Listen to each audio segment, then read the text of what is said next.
Well, hello there. It's Renata here from RW Psychology. I hope you're having a great week. Now, today I discovered an issue. I woke up and my daughter's school shoes no longer fit. Now, why is this important? Why is this even relevant for a video that I might be posting for you? You know, I talk about wanting to give you something relevant and important and valuable, and I'm talking about my daughter's school shoes. Now, the reason I'm talking about school shoes this morning is the idea of change.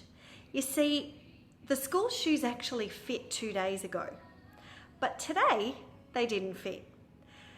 Now, that's part of how change happens. Change happens unexpectedly, it happens suddenly, and when it happens, we are forced to respond to it.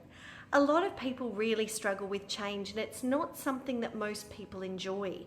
It creates tension, it creates discomfort, and most people have some kind of pushback against change. I myself don't particularly love change, and I'm yet to find somebody that actually loves it because it can be really unpleasant.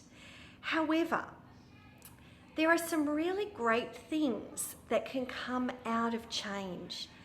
Now, like this morning, when I suddenly realized we need some shoes, there is a sudden need to get busy, okay? There is suddenly an urgency about what needs to happen.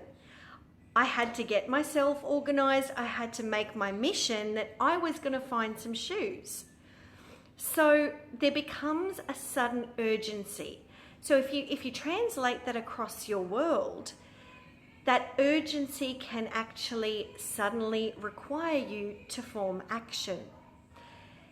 There's also a laser sharp focus that happens when you have that urgency in place.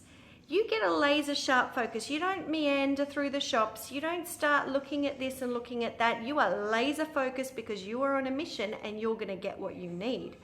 So when you have some urgency on board, you suddenly sharpen your focus and you get really, really good at staying focused.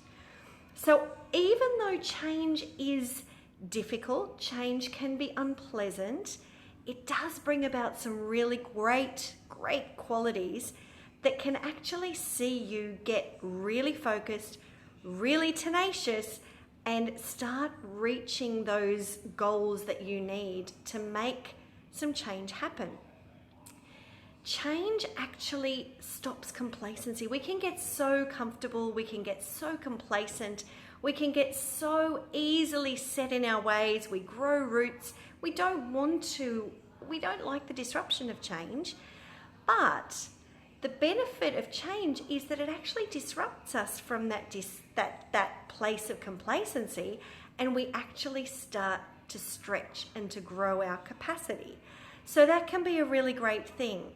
So I really challenge you today, wherever you're at in whatever walk of life you're in, that you really assess what your change is doing, and instead of looking at change as a really unpleasant, horrible, awful period of transition, to actually see what is it doing for you. What are you stretching into? What are you growing? And what are you doing through that change that is actually a positive thing? So I really look forward to hearing some of your stories. I'd love to see some of your posts. I'd love to hear what you think about this message today. I believe it is really timely at this time of year, especially when there can be lots of changes going on. There's lots of changes going on in my life at the moment. Obviously, we're moving offices and things are all happening. There's lots of change going on. So change is really quite a normal part of life, and lots of people come and seek psychological help when there is change going on, and absolutely not a bad thing to do if you are in need of talking it through. But change is very normal, and that can be a time where people feel the most pressure and the most stressed. So definitely have a look at the change in your life and see whether you can reframe it in that way, and to see whether that's something that's going to benefit you today. So I'd love to hear your stories. So feel free to post underneath. I'd love to hear what change is doing for you. Bye for now.